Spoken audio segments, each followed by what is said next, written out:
Hey guys, what's up? It's Reiss from OnTapTOE. Just wanted to share a couple things with you guys. This week we're going to be reviewing our ChuckFest.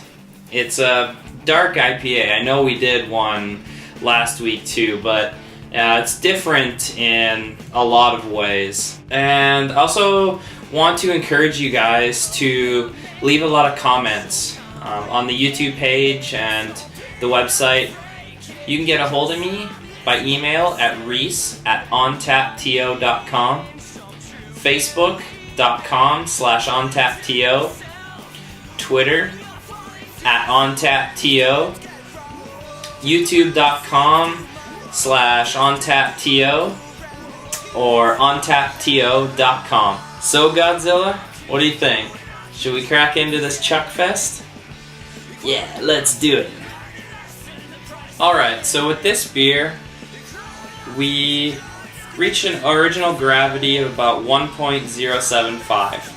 Our malt bill was about 79% English pale malt, 6.6% Crystal 45, 6.6% Crystal 77, 4.2% amber malt, 3% chocolate malt, and 0.6% black patent. For this beer, we were given some yeast from Taps on Queen in Niagara Falls. It was from an undisclosed hoppy beer. So if you're wondering what it was, I suggest you go down to the brew pub and try them out. We were able to get a final gravity of about 1.015. So for hopping on this beer, we used Cascades, Centennials, and Amarillos in the boil. And dry hopping, we used Cascades. We forced carved it at 22 psi for about 3 days. And then we tapped it at about somewhere between 6 and 10 psi, and that's what's in the growler right now.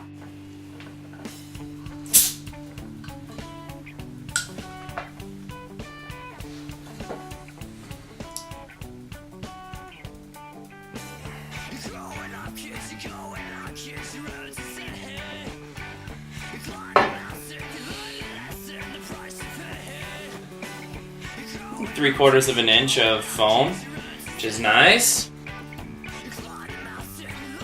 So the first thing I smell is that chocolate malt, and definitely some coffee and caramel. And we left out the Whirlflock tablets for this batch, and I can definitely notice that it's a lot murkier, but for our purposes, that's fine. In fact, that's awesome. I like to know my beers are unfiltered and all natural.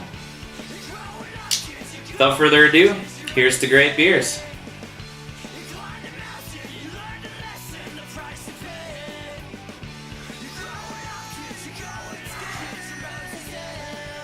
That is awesome. This is definitely one of the best beers that my brother and I have ever brewed. It's the second time we've brewed this exact recipe, and for a good reason. It's just an amazing beer. If you guys want this recipe, just shoot me a message and I'll send you the exact recipe how we did it. Hey guys, welcome to episode 2 of OnTapTOE. On today's episode, we are at the Rhino Winter Beer Festival. There's more than 20 breweries, so there's plenty of beer to go around, lots of great people to talk to, and some awesome beers. Hey guys, we're here with Ken and Mike from Black Oak Brewery. How's it going today? Pretty good, not bad for a Sunday morning, first thing. Absolutely. What are you guys offering today? Well, today I almost managed to bring in everything correctly. I've got some of my 10 Bitter Years, which is our anniversary beer. We'll be switching this top handle out in a moment or two, but we have some more Nutcracker Porter, a nice porter spiced with a little bit of cinnamon. And behind me we got a cask, which is a little aggressive right now. It's got some nut bread in there, spiced up with some smoked jalapenos and all kinds of extra hot spicy flavoring, so perfect for a first thing Sunday morning. That's what I got right here. Cheers, guys. Have a great day. Enjoy. Cheers. Enjoy. Thank you. So we've got 2 beers here today. I'm David. I'm from Hogtown Brewers. We've got our flagship, which is a Kolsch. It's a Kolsch style lager ale, 5% alcohol by volume, 28 IBUs. It's a very nice beer. And we've got our new beer as of November, which is our Hog Wild IPA. So it's 6.2 alcohol by volume, 70 IBUs, unfiltered, very nice. Yeah, we're a new brewery. Came out in 2011. Where can we find you guys? We're a bunch of bars downtown. Hemingway's, PJ O'Brien's, Duke of Devon would be the biggest ones. We'll also rotate on tap a bunch of places, including the Rhino here. Also Say What. We're just a new brewery growing quickly. LCBO in April. Do you have a website? Yep, hogtownbrewers.ca. Thanks a lot. David, can I have an IPA, please? Of course. Thank you very much.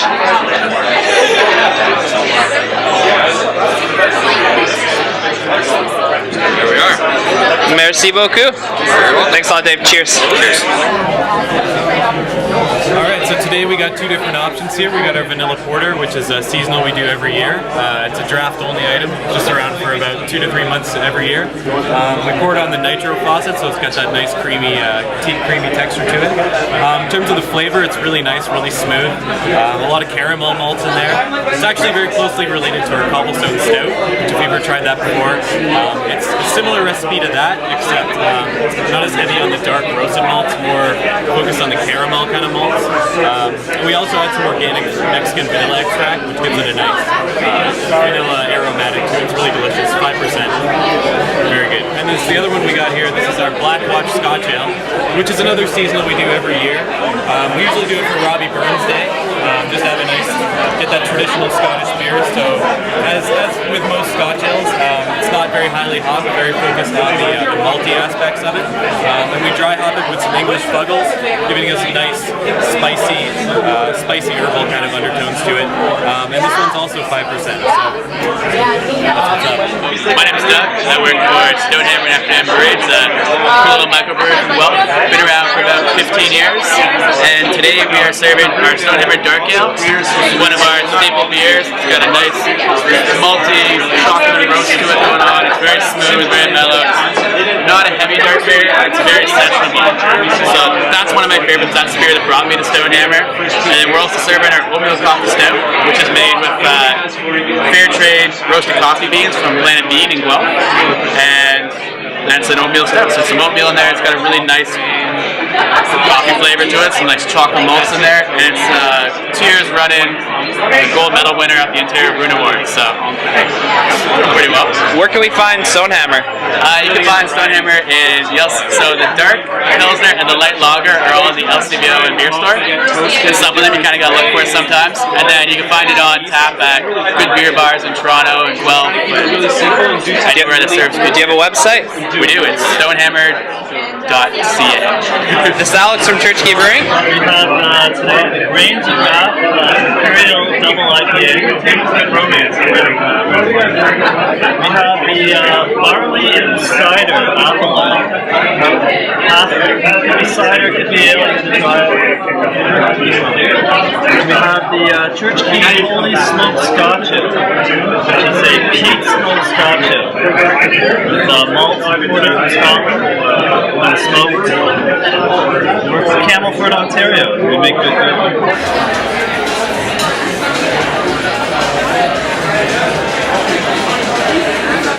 Hey Braden, what did you just get? I have no idea. Bellwood's Double IPA. The Witch Shark. Yep. Give her a big old swigger.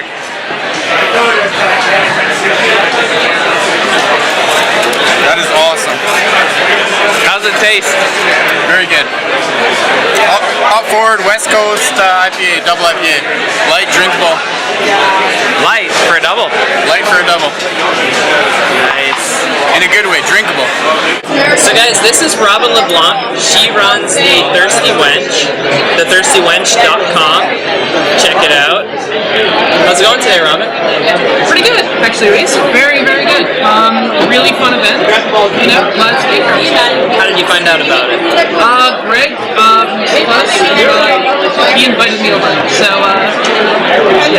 he just told me about the event. I got a good list of the breweries that we're attending. We have some special one-offs going on, and definitely right up my alley. What's the special brewery you have in your hand? This one is the Black Oak Alan Never Left. It's brown ale infused with jalapeno seeds. And nice small backbone to it, but the best part about this though is the aftertaste, just the slight burn at the back of the throat, which is really definitely a very good winter warmer here. So That was the first beer I had. yeah, And yeah, like you say, I definitely got that nice burn at the end. It keeps you wanting to drinking more to sort of wet it and cool down the burn, and you keep getting more. So it ends up being pretty sessionable, I think. yeah, and actually I really wish that I had this beer during the storm we got on Friday. When it was just snow everywhere, it was incredibly freezing. Would have really loved to have this once I got home. So yeah. So what kind of things are you working on with the Thirsty Wench? Oh, well, off and on I have a city news club going on. I'm appearing sporadically on Rogers Daytime Television. Currently writing a book. What's the book about? The book will essentially just be Beer Appreciation 101.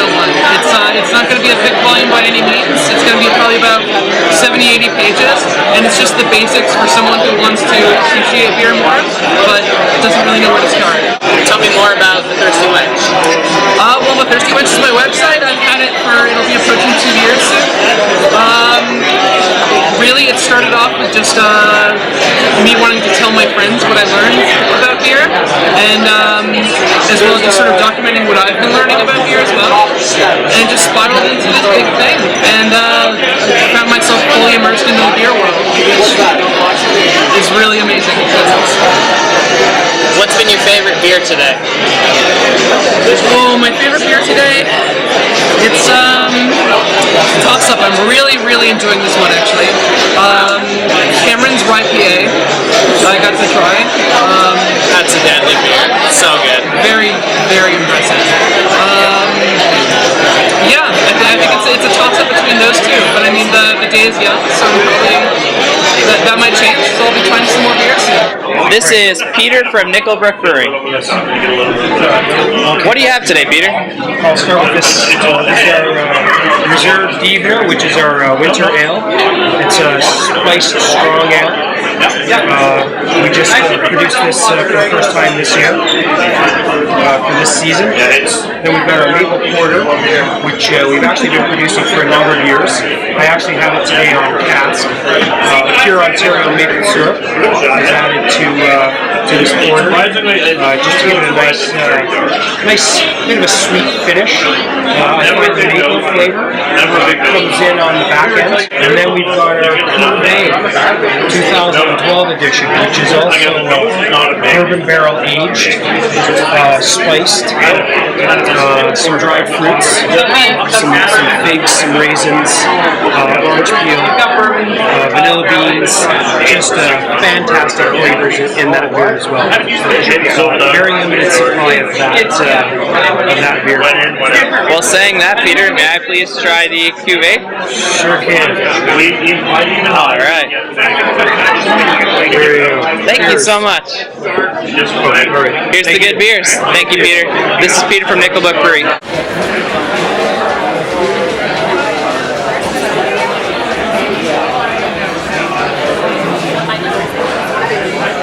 Hey guys, we're here with Greg Clow.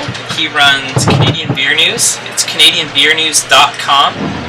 How's it going today, Greg? It's good. It's good. Been a great day. A couple hours into the festival now, and people seem to be happy. Lots of good beer. So. What are you drinking right now? I have the Sada City Mom and Hops Pale Mexican Rides Again Guava Pale Ale. It's a bit of a mouthful.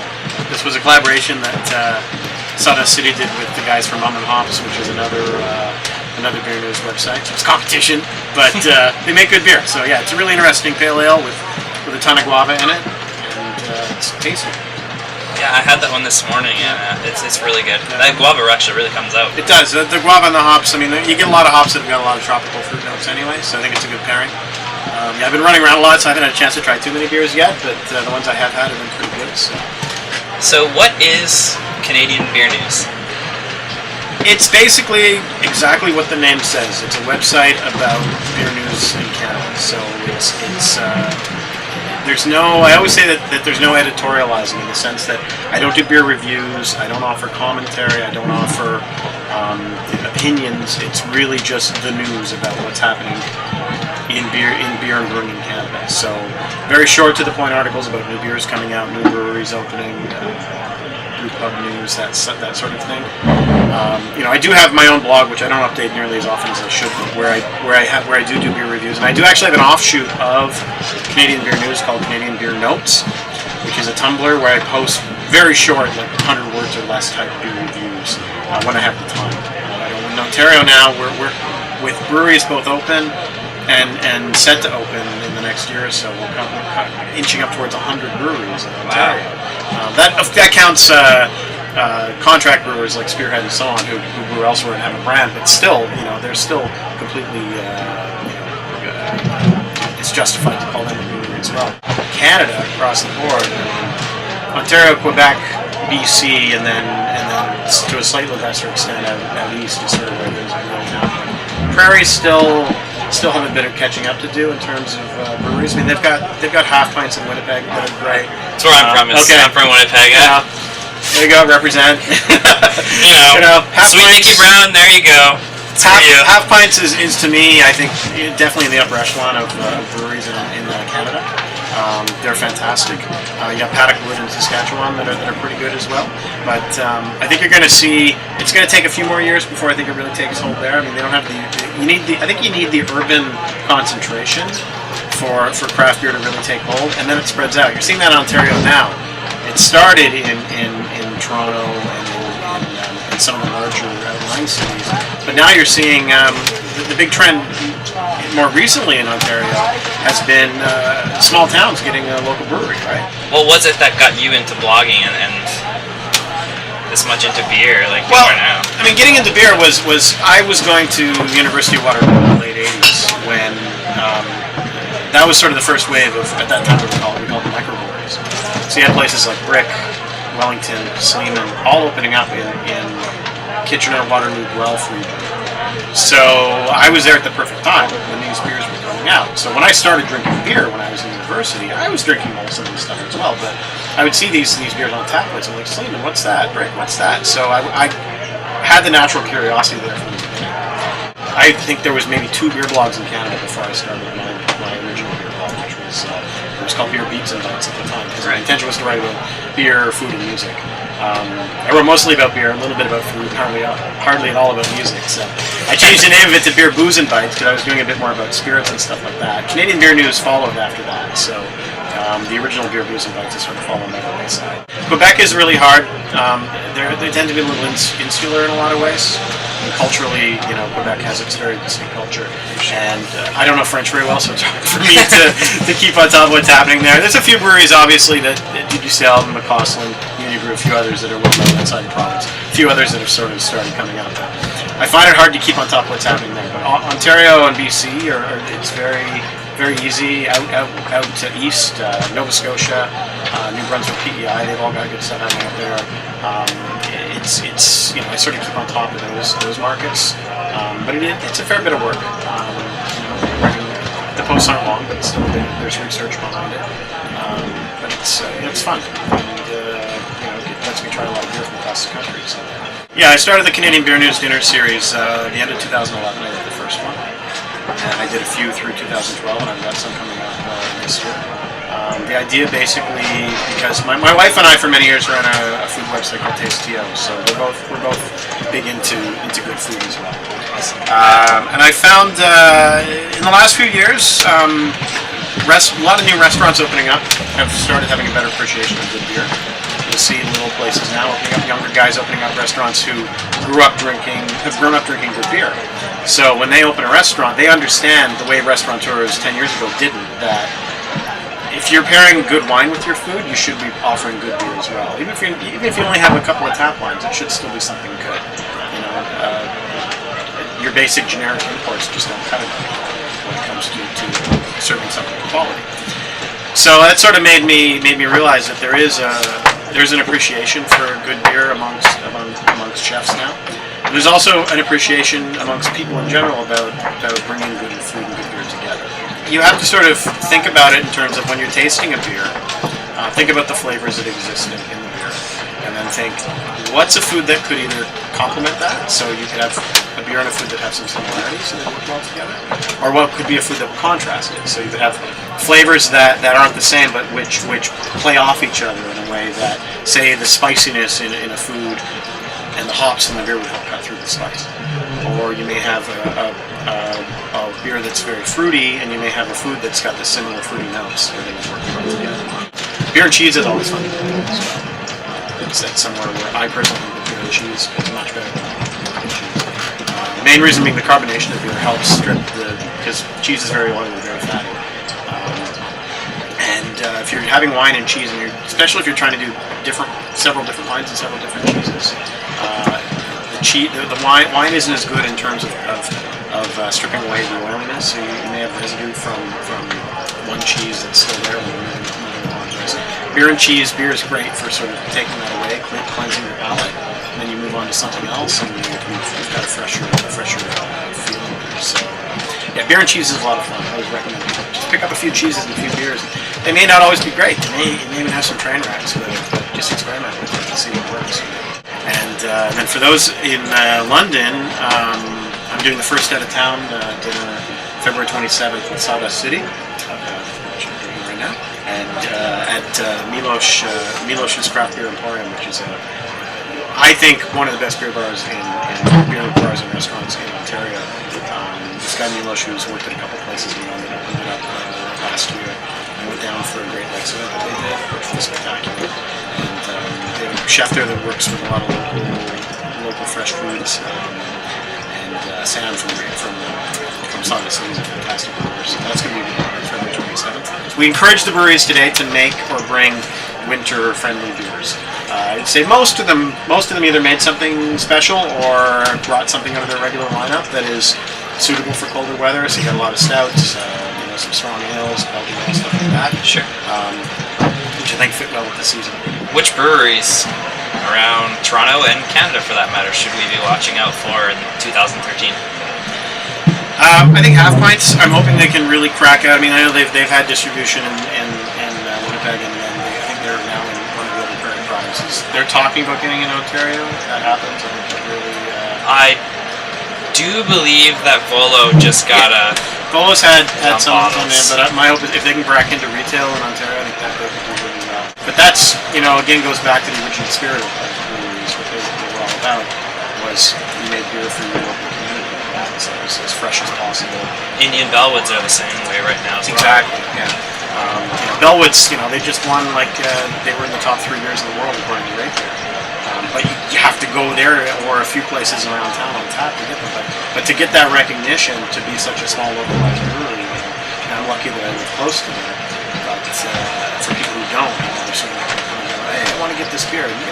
People do the trading and stuff. And it's not the same as being able to walk into the place where the beer is made and walk home with a few clothes. So ideally, one day, Half Pints is at the LCBO, and Bellwoods and Indy are at the Manitoba Liquor Commission. And like a couple months ago, we had the West Flutter and the brick, the 1,200 bricks of Westy 12. Yeah. And that was a bit of. Do you think that would be possible with privatized business? It would. I mean, there was places in the places in the States that were selling it as well. Right. So that I don't think that really mattered whether it was the LCBO or a private beer like that. I do think that in some sense, private stores would offer better selection. If a guy like myself or you were to be running a privatized business, we would be searching out for these really awesome one-off beers, right? Yeah, but we would for sure. So in that regard, I think there would be some advantages to the private. Greg Clow from Canadian Beer News, and you can check them out at CanadianBeerNews.com. Go to the events page at CanadianBeerNews.com. And again, this is Greg Clow. I'm Reiss Zurbyk from OnTapTO, and thank you very much, Greg. Here's to great beers. Here's great beer.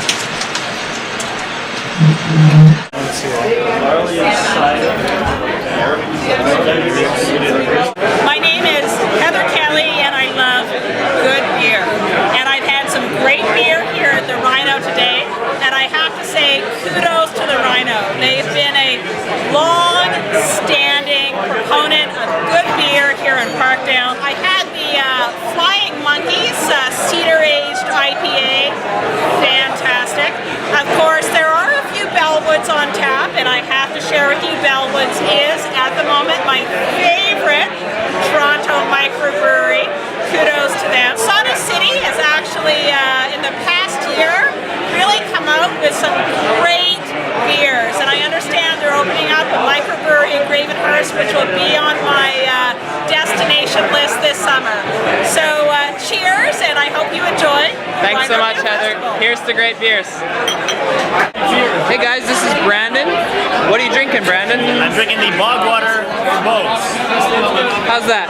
It's excellent. It's a little bit fruity. It's sort of bizarre. I was reading on their sheet over there that there's only a single hop leaf in it, so that it technically meets the definition of a beer. But other than that, they use bog myrtle to flavor and preserve it, which gives it a very bizarre, interesting taste to it that you're not going to probably get with other beers. It's good. It's interesting. It's a mind twister. Thanks a lot, Brandon. No worries. Enjoy. Cheers. Hey, I'm Rob from Mo's All Natural Brewing Company, and today we're at the Rhino Winter Beer Festival, and we're offering some winter beers. We've got Winter Brew, it's a coffee amber beer. It's a collaboration with Richard Brewhouse. And over here we've got Burt Rock, it's a vanilla porter, a collaboration with Patrick at Members of Parliament. And on tap, we've got Matt's Sleepy Time Belgian Imperial Stout. What's going on at Flying Monkeys today? Well, we've got two lovely beers. We've got the Matador, which is just as intense as its name. It's a double IPA unfiltered. We aged it on a smoked Spanish cedar. So that's going to be, it's the same wood that's used to build humidors. It's definitely not for the faint of heart. And then we've got a really smooth smoke porter, 6.5%, 30 IBU. Really love it. Thanks, Catherine. May I please have a sample of the Matador? Of course. Thanks a lot, Catherine. Cheers.